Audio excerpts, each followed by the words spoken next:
Hi friends, Satya green world में आपका स्वागत है। और आज मैं आपके लिए वीडियो लेकर आई हूँ पलास के बारे में। पलास पेड़ की पूरी जानकारी आपको मैं दूंगी। दोस्तों, पलास को जनरली टेसू भी कहते हैं। पलास पेड़ या पलास प्रसाद ढाक भारत के सुंदर फूलों वाले प्रमुख पेड़ों में से एक है। प्राचीन काल से ही इस पेड़ के फूलों से होली के रंग तैयार किए जाते रहे हैं। ऋग्वेद में सोम, अश्वत्थ तथा पलाश वृक्षों की विशेष महिमा वर्णित है। कहा जाता है कि पलाश के पेड़ में सृष्टि के प्रमुख देवता ब्रह्मा, विष्णु और महेश का निवास है। अतः पलाश का उपयोग ग्रहों की शांति हेतु भी किया जाता है। ज्योतिष शास्त्रों में ग्रहों के दोष निवारण हेतु पलाश के वृक्ष का भी महत्वपूर्ण स्थान माना जाता है। हिंदू धर्म में इस वृक्ष का धार्मिक अनुष्ठानों में बहुत अधिक प्रयोग किया जाता है।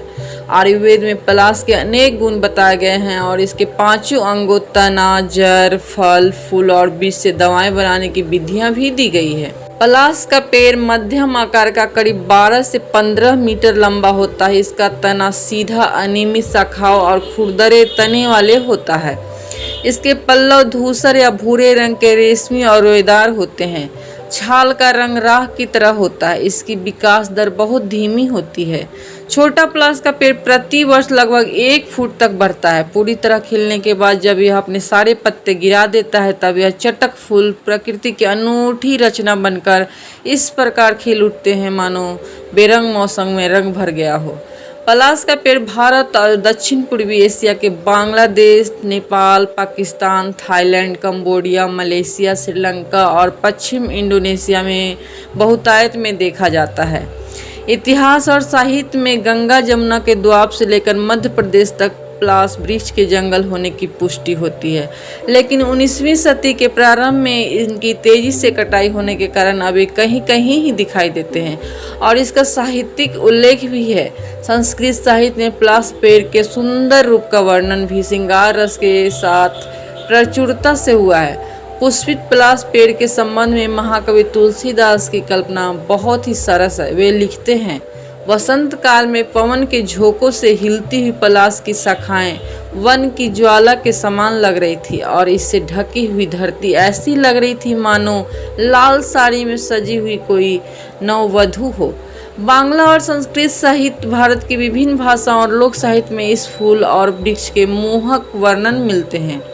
एक पुराण कथा के अनुसार भगवान शिव और पार्वती का एकांत भंग करने के कारण अग्निदेव को शापग्रस्त होना पड़ा था और पृथ्वी पर पलाश के पेड़ में जन्म लेना पड़ा था। आधुनिक काल में भी अनेक कृतियां जैसे रविन्द्रनाथ त्यागी का व्यंग संग्रह पूरब खिले पलाश, मेहरुनिसा परवेज का उपन्यास अकेला पलाश, मृदुला वाजपेयी का उपन्यास जाने कितने रंग पलाश के, नरेंद्र शर्मा की पलाश वन, नचिकेता का गीत संग्रह सोए पलाश दहकेंगे, देवेंद्र शर्मा इंद्र का दोहा संग्रह आंखों खिले पलाश आदि टेसू या पलाश की प्रकृति को ही केंद्र में रखकर लिखी गई है। इसके नाम और अर्थ को लेकर भी विभिन्न भाषाओं में पलाश को अलग अलग नामों से बोलते हैं। इसे हिंदी में टेसू, केसू, ढाक या पलाश, गुजराती में खाखरी या केसुदो, पंजाबी में केसू, बांग्ला में पलाश या पोलासी, तमिल में परसू या पिलासू, उड़िया में पोरासू, मलयालम में मुरकच्चियुम या पलसू, तेलुगु में मोदुगु, मणिपुरी में पांगोंग, मराठी में पलस और संस्कृत में किंसुक नाम से जाना जाता है। संस्कृत भाषा का शब्द पलाश 2 शब्दों से मिलकर बना है, पल और आस। पल का अर्थ है मांस और अस का अर्थ है खाना, अर्थात पलाश का अर्थ हुआ ऐसा पेड़ जिसने मांस खाया हुआ है। खिले हुए लाल फूलों से लदे हुए पलाश की उपमा संस्कृत लेखकों ने युद्ध भूमि से भी दी है। इसका ब्यूटिया नाम 18वीं सदी के वर्गिकी के एक संरक्षक ब्यूट के अल जोहन की स्मृति में रखा गया था।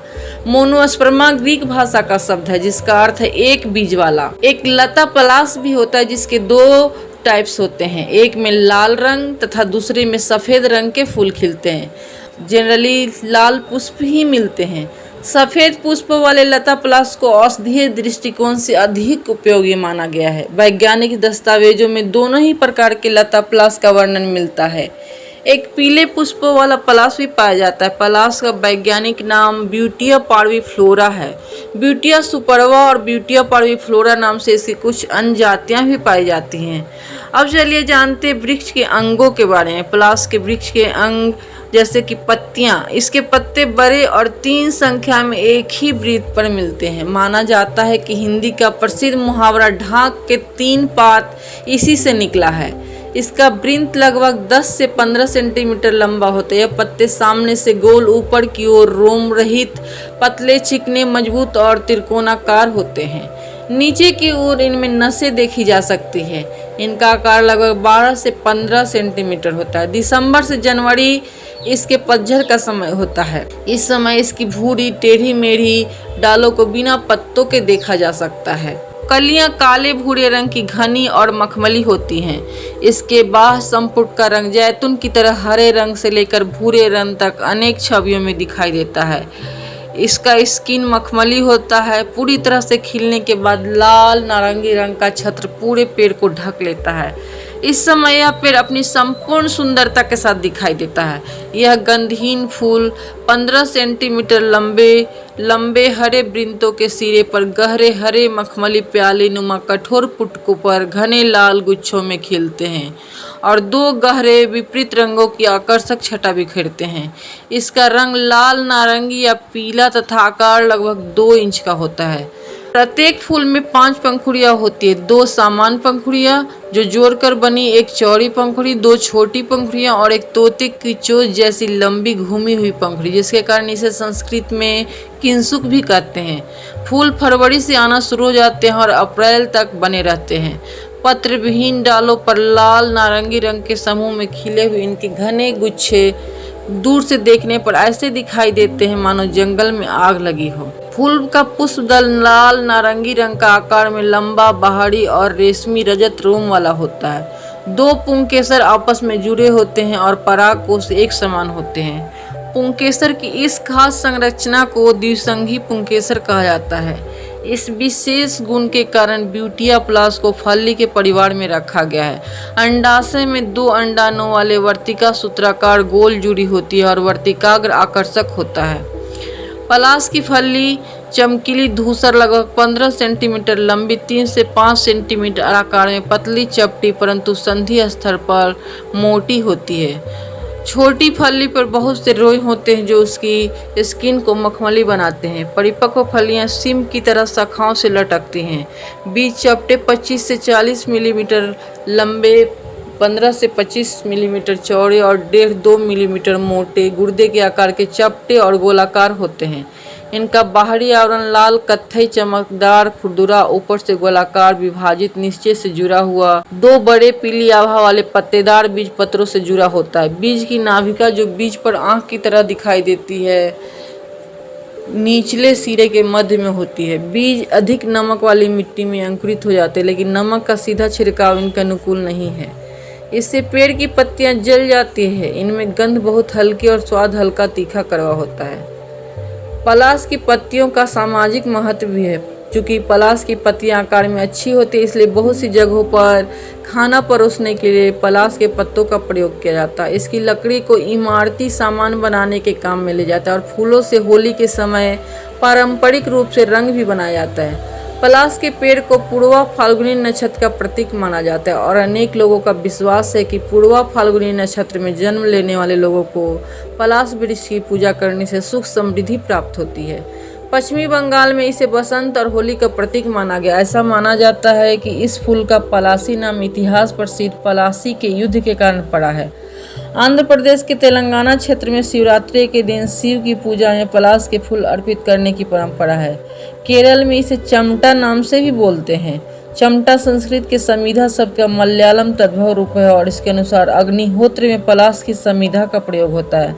मणिपुर में जब मेइती समाज का कोई व्यक्ति दिवंगत हो जाता है और किसी कारण से उसकी मृत देह प्राप्त नहीं होती, तब उस व्यक्ति के स्थान पर इस वृक्ष की एक शाखा का अंतिम संस्कार कर दिया जाता है। दोस्तों, यह उत्तर प्रदेश का राज्य पुष्प भी है और इसको भारतीय डाकतार विभाग द्वारा डाक टिकट पर प्रकाशित कर सम्मानित भी किया जा चुका है। भारतीय साहित्य और संस्कृति से घना संबंध रखने वाले इस वृक्ष का चिकित्सा और स्वास्थ्य से भी गहरा संबंध है।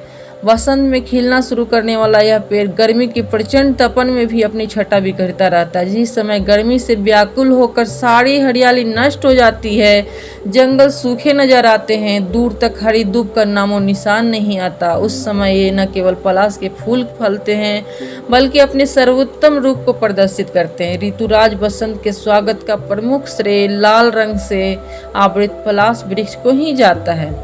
पलाश फूल के पेड़ में केमिकल 1.5% इसोब्यूटीन, 0.37% ब्यूटेन और 0.04% ब्यूटीन के अतिरिक्त फ्लेवोनाइड और स्टेरॉइड पाए जाते हैं।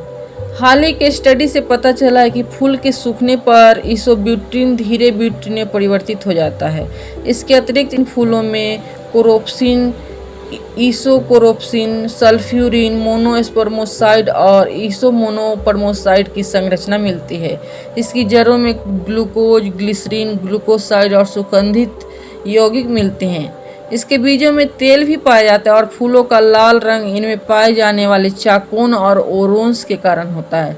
इसके आयुर्वेदिक गुण भी हैं। इसके पांचों अंगों तना, जड़, फल, फूल और बीज से दवाई बनाने की विधियां भी मिलती हैं।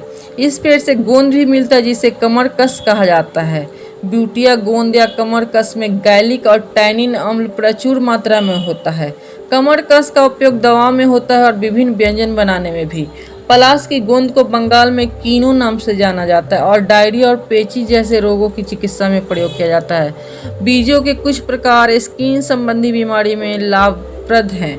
इसके बीजों को नींबू के रस के साथ पीसकर खुजली तथा एक्जिमा तथा दांत जैसी परेशानियां दूर करने में काम में लिया जाता है। शहद के साथ पेस्ट बनाकर या पीसकर पाउडर की तरह सेवन करने से पेट में मौजूद कीड़ों से मुक्ति के लिए इसे उपयोगी पाया गया है। स्किन के छालों तथा सूजन पर इसके पत्तों को लगाने से बहुत आराम मिलता है। इसकी पत्तियां ब्लड शुगर को कम करती हैं तथा ग्लूकोसूरिया को नियंत्रित करती है, इसलिए मधुमेह की बीमारी में खासा आराम देती है। पत्तियों के काढ़े को डोज के रूप में ल्यूकेरिया की बीमारी में भी काम में लेते हैं। गले की खराश, जकड़न पत्तियों को पानी के साथ उबालकर माउथ वॉश की तरह काम में लेने से बहुत आराम मिलता है, लेकिन यह सभी प्रयोग किसी आयुर्वेदिक चिकित्सक की सलाह से ही करना चाहिए। तो दोस्तों, यह पलाश के बारे में आपको जानकारी कैसी लगी कमेंट करके बताएं। अगर मेरा वीडियो अच्छा लगे तो मेरे चैनल को सब्सक्राइब करें। तब तक मिलते हैं नेक्स्ट वीडियो में। Bye bye.